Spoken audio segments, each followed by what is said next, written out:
राजा वर्धनपुर एक ऐसा सम्राट जिसकी हवस की कहानियां पूरे राज्य में मशहूर थीं। उसकी अय्याशी की कोई सीमा नहीं थी।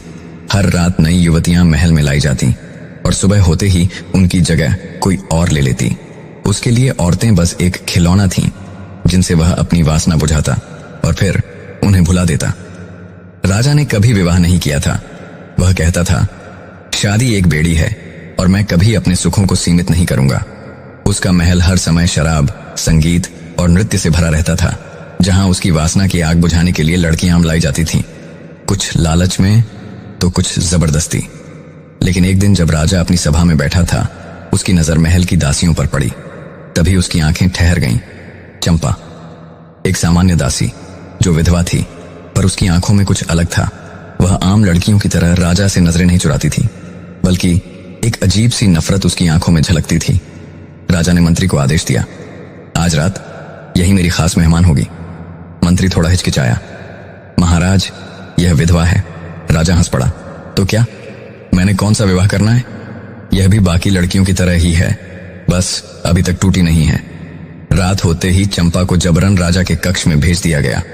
उसके शरीर पर भारी गहने लाद दिए गए थे, पर उसकी आंखों में सिर्फ घृणा थी। राजा ने शराब का एक घूंट लिया और उसकी ओर बढ़ा। उसने चंपा की ठुड्डी पकड़ी। डरो मत, मैंने तो तुम्हें महल की सबसे कीमती चीज बना दिया है। पर चंपा ने एक कदम पीछे लिया। उसकी आंखों में आक्रोश था। मैं कोई वस्तु नहीं हूं महाराज। राजा ने जोर से हंसते हुए उसे अपनी ओर खींच लिया।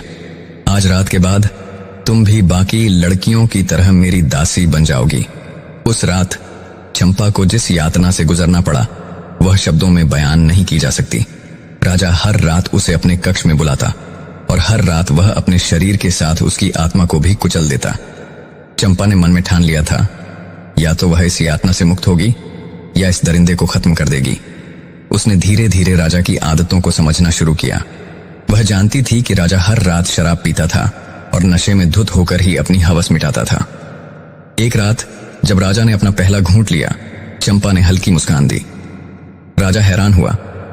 आज कुछ अलग लग रही हो चंपा, तुम्हें मेरी आदत हो गई क्या? चंपा ने धीरे से कहा, अगर भाग नहीं सकती तो हालात का मजा ही लेना चाहिए महाराज।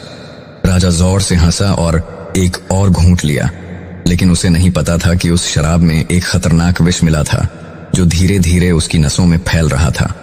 कुछ ही क्षणों में राजा की आंखें भारी होने लगीं। उसने सिर झटका। मुझे कुछ अजीब लग रहा है। चंपा आगे बढ़ी। उसकी आंखों में कोई डर नहीं था। उसने राजा की गर्दन पर अपनी उंगलियां फेरते हुए धीमे से कहा, अब तुम्हें कोई लड़की नहीं चाहिए महाराज। अब तुम हमेशा के लिए सो जाओगे। राजा का चेहरा सफेद पड़ने लगा। उसे समझ आ चुका था कि उसके साथ क्या हुआ है, पर अब बहुत देर हो चुकी थी। वह जमीन पर गिर पड़ा। उसकी सांसें थमने लगीं। उसकी आंखों में पहली बार डर दिखा, एक ऐसा डर जो उसने कभी महसूस नहीं किया था।